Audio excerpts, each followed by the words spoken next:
Halo semuanya, jumpa kembali bersama Indozasi. TNI Angkatan Darat dalam strategi pengembangan sistem komunikasinya telah mencanangkan deployment Open BTS atau Base Transceiver Station.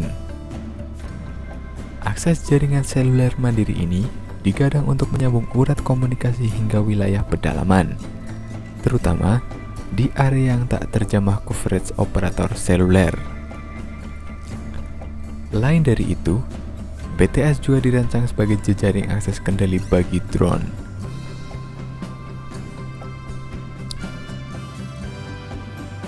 Tapi obsesi pemanfaatan Open BTS, khususnya untuk kendali drone, lebih dikarenakan ketiadaan dukungan akses satelit. Seperti diketahui, TNI tidak mempunyai satelit komunikasi khusus untuk menunjang operasinya. Bicara tentang drone, hampir setiap instansi strategis dan semua angkatan mengusung model drone masing-masing.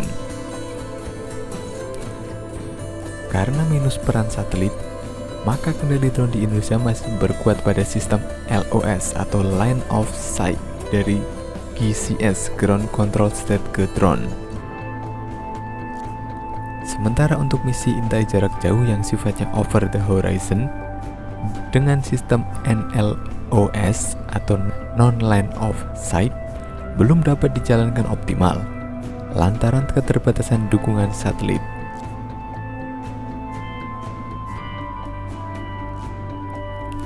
Seberapa pentingkah satelit bagi TNI? Jawabannya tentu sangat penting. Mengingat dengan kontur geografis dan gelar mobilitas antar satuan, maka satelitlah yang diunggulkan sebagai backbone jaringan komunikasi. Misalnya saat TNI AD, TNI AL, dan TNI AU membahas implementasi data link dan interoperability di lingkup KONDAL atau Komando dan Pengendalian, maka ujung-ujungnya satelit yang menjadi hub di level makro.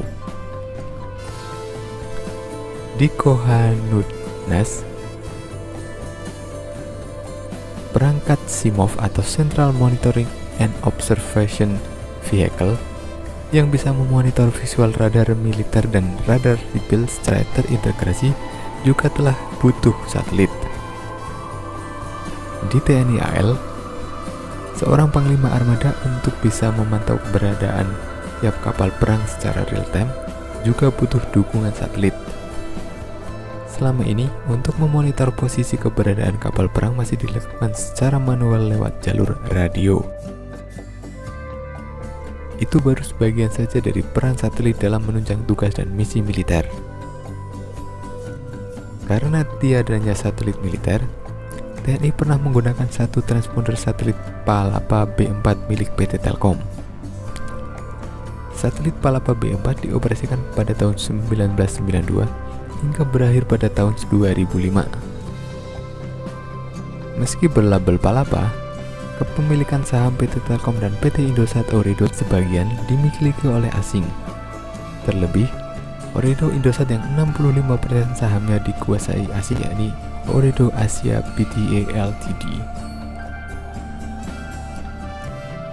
Meski ada solusi enkripsi dan protokol data, jalur akses komunikasi via satelit tetap punya kerawanan, baik dari sisi pencurian data sampai urusan jamming.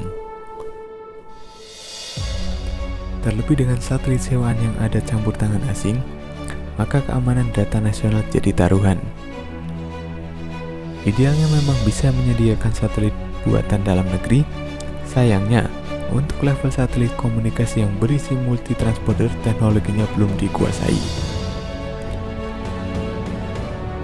Bertepatan dengan Hari Armada pada 7 Desember 2015 lalu, KSAL Laksamana TNI AD Supandi memperkenalkan Siskomsat atau Sistem Komunikasi Satelit untuk TNI AL. Siskomsat TNI AL akan diaplikasikan untuk penugasan prajurit yang bertugas di pulau-pulau terluar, surveillance, mobile tracking, dan backpack prajurit Ops Marinir.